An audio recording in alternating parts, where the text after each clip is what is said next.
Hey, Drew here with Drew T. Jackson, coaching, speaking, and training. And I want to take a moment and talk to you about how to equip your team as a small business owner. This will apply to small business owners and operators.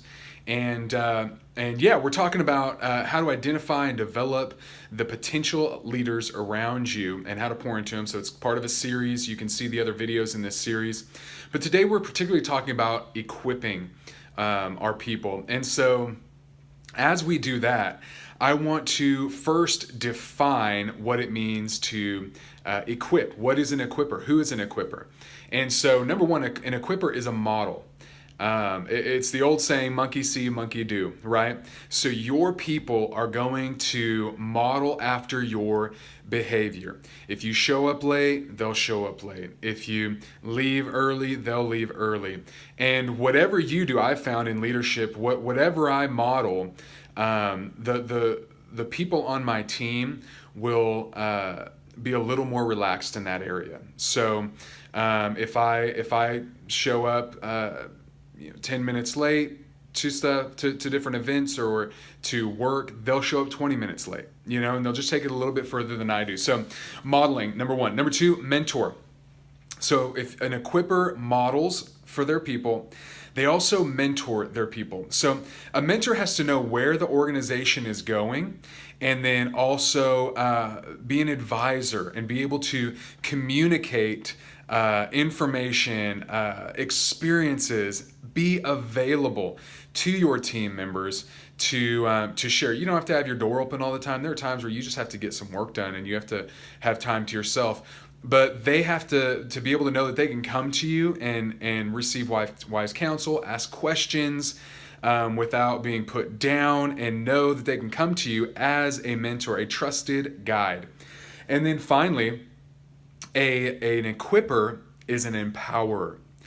It's one that knows the vision and is able to pass on desire and ability to their team members. An empower, able to pass on, this is good, pass on desire and ability to communicate and transfer that desire to see the business succeed, to see the organizational goals be their goals, and cast that vision and transfer it over. So I mentioned that I want to go a little bit deeper. I'm doing less videos each week, but I want them to be better. So that's part of my personal journey this year of being more focused, more disciplined in what I do. And a great book to read would be Essentialism by Greg McKeown, and I'm going through it for a second time. Just shows how much I need it. And I want to get more essential in my my trainings. I want to have richer trainings when I do offer them. So I went to 3 videos a week instead of 5, and I want to incorporate some coaching into that. So as a coach, I ask questions and I prod you. Now we're not able to have a conversation here, but I am able to ask you some questions, and I want you to really respond to these. Take some time, take 10 minutes this morning, and answer these questions for yourself, for your organization, and get some clarity on these things. So, number one, as your coach, in regards to modeling, this is the question I would ask you if you were across the phone from me, if we were having a coaching call. I'd say, what attitudes, what activities, what actions are you currently modeling for your team, and do you want them repeated? What actions are you modeling, and do you want them repeated? We talked about this earlier, but for example, let's say a positive attitude. Maybe you want your employees, you say, it's a value of ours to have a positive attitude at work, have a good attitude, be positive outlook, and even when challenges come, we want to be positive. Yeah, you have that in your handbook, great. But you're modeling in your staff meeting or in your interactions in the hallway, you're modeling more of, oh man, this deal didn't come through. And I'm really struggling today. And you hide under the auspices of, I'm just keeping it real with my team. My team wants me to keep it real, so I'm keeping it real. Well, in your attempts to keep it real, so to speak, you're undermining your own standards and your own values. Now, I'm all about reality and recognizing, hey, this was a blow, but this is an opportunity for us to learn and assess and figure out how we need to go forward and move forward in that way. So what are you modeling? Now, you can choose whatever way you want to choose for your office, your business. It's your life, it's your business. But be consistent in what you model and what you ask of your people. Number 2, mentoring. So how are you doing at balancing the current situation of your organization with long-term goals and objectives? As the business owner and operator, you have to be very clear on what it is you want and where you're going. There's an old saying, an old preaching saying that says this: if it's foggy in the pulpit, it's cloudy in the pew, which simply means if the person communicating the message is unclear on the message, then there's no way the people that are to receive the message can understand it. Now, what does that have to do with mentoring? Well, as a mentor in your organization, part of your responsibility is to steer your people in the direction that you want them to go, to mentor them, to equip them, to give them the skill sets that they need to successfully do their job. Now, you may say, hey, I want to be a mentor. I want to raise up my people. I want them to fulfill their dreams. I do too, absolutely.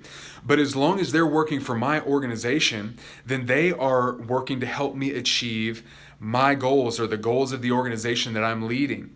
So I have to be clear on where the organization is going, and then I have to mentor them accordingly.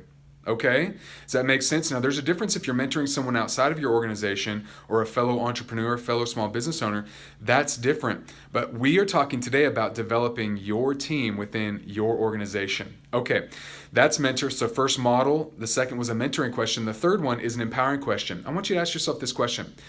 What could you do?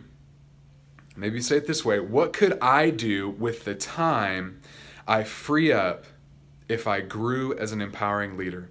Now, you might be a 4 as an empowering leader. You might be a 7 or an 8 as an empowering leader.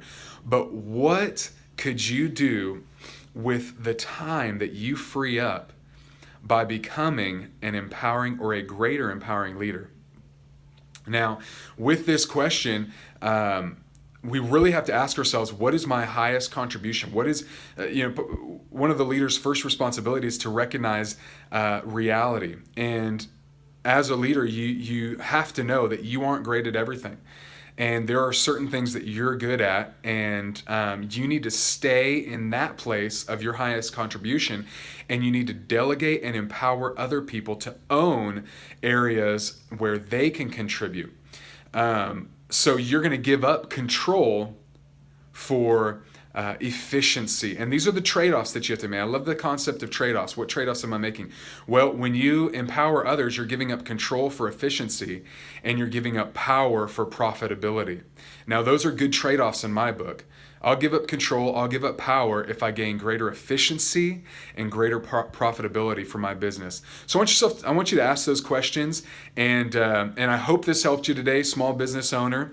And if you would like some more help, contact me on my website. You can go to the contact, drewtjackson.com/contact.